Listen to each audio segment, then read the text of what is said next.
ఒక్కసారి ఆలోచిస్తే 5 సంవత్సరాల్లో ఒక్కసారి ముఖ్యమంత్రి గంజాయి పైన కానీ డ్రగ్స్ పైన కానీ సమీక్ష చేసిన దాఖలాలు లేవు. ఆ రోజు చాలా స్పష్టంగా చెప్పాం. ముద్రా పోర్ట్ నుంచి వచ్చింది, విజయవాడ కన్సైన్మెంట్ వచ్చింది, మీ ఎమ్మెల్యే కాకినాడ ఎమ్మెల్యే ఇన్వాల్వ్మెంట్ ఉంది, వీళ్ళందరూ కలిసి చేస్తున్నారు అని ఆ రోజు చెప్పిన తర్వాత ఇంతవరకు ఆ కేసు ఏం చేశారో దాఖలాలు ఉన్నాయని అడుగుతున్నాం. ఇది జవాబుదారీతనం ఉండాల్సిన అవసరం ఉందా లేదని అడుగుతున్నా ఈ ముఖ్యమంత్రిని. సమాధానం చెప్పమంటున్నాం.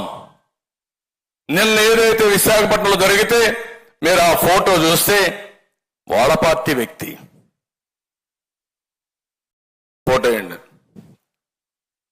అతను చూస్తే వాళ్ళ పార్టీ వ్యక్తి అయితే మనం చెప్తే ఇమ్మీడియట్ గా మన మీద మళ్ళా ఆరోపణ. అంటే ఎంత దుర్మార్గం అంటే ఆ ఫోటో మీరు చూడండి. కోనం వీరభద్రరావు, కోనం కృష్ణకుమారి, భోగి సంక్రాంతి కనుమ శుభాకాంక్షలు. ఎవరు ఫోటో పెట్టారు? రాజశేఖర రెడ్డి ఫోటో, జగన్మోహన్ రెడ్డి ఫోటో, ఈ పక్క వాళ్ళందరి నాయకుల ఫోటోలు. ఇవన్నీ పెట్టి మొత్తం మీరు ఒకసారి చూస్తే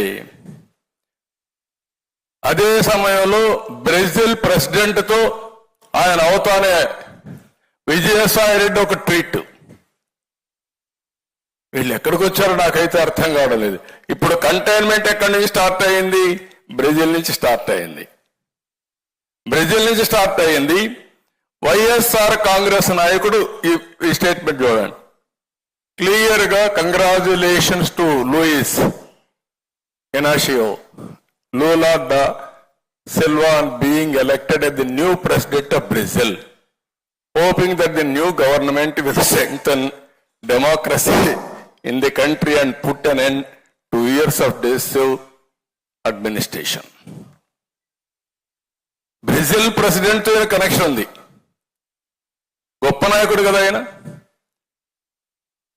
ప్రధానమంత్రి స్థాయి వ్యక్తి ఇతను కాదు, ఇంటర్నేషనల్ మాఫియా. అదే వీళ్ళు చేసే పని. ఆయన నిన్న స్టేట్మెంట్ ఇస్తాడు, నాకు పురంధేశ్వరి రిలేటివ్ అంట, నాకు సంబంధాలంట. అంటే అడ్డంగా మీరు ఎందుకు అర్థం చేసుకోవాలంటున్నారంటే 5 సంవత్సరాలు ఈ రాష్ట్రంలో డ్రగ్స్ మాఫియాని పెంచి పోషించి కడాన రాష్ట్రాన్ని నాశనం చేసి ఈరోజు ఇంటర్నేషనల్ మాఫియాతో సంబంధాలు ఎస్టాబ్లిష్ చేసే పరిస్థితికి వచ్చారంటే వీళ్ళు ఏమన్నా నాకైతే అర్థం కావడం లేదు. మీ నాయకులు చేస్తారు, మీ నాయకుల దగ్గర చేపిస్తారు, చేయించి నేరం మన మీద మోపే ప్రయత్నం. ఇది మీరు గుర్తుపెట్టుకోవాల్సిన అవసరం ఉంది. అందుకే నేను చాలా స్పష్టంగా చెప్తున్నా, ఈరోజు ఇక్కడ జరిగే విషయాలు మీరు చూస్తే ఈ రాష్ట్రంలో వచ్చే డబ్బులంతా ఇంటర్నేషనల్కి వెళ్ళిపోతున్నాయి, విదేశాలకు వెళ్ళిపోతున్నాయి హవాలా రూట్లో. ఇవి కానీ ఈ రోజా రేపా ఎల్లుండా మనకు తెలియదు. నిన్న మీరు చూస్తే అక్వా ఏదైతే కంపెనీ ఇప్పుడు మనం మాట్లాడుతున్నామో ఆ వ్యక్తి కోనం వీరభద్రరావు, సంధ్య అక్వా ఎక్స్పోర్ట్ పేరుతో వచ్చింది. ఇది అతను వైసీపీ నేత పోన్ చంద్రరావుకి సోదరుడు. వీళ్ళందరూ కలిసి బలవంతంగా చేశారా, ఏం చేశారు నాకు తెలియదు. ఈరోజు మార్నింగ్ ఒక న్యూస్ చూస్తా ఉంటే అనిపించింది, ఢిల్లీలో జరిగిన లిక్కర్ స్కామ్ లో కూడా వీళ్ళు ఉన్నారని. అది వాస్తవం లేదా సిబిఐ తేల్చాలి. అంటే ఏ విధంగా పోతున్నారు. ఇంకొక పక్క మీరు చూస్తే ఎంత బరిదెగిచ్చారు అనేది ఒక ఎగ్జాంపుల్. మొన్నే చాలా బాధ కలిగింది.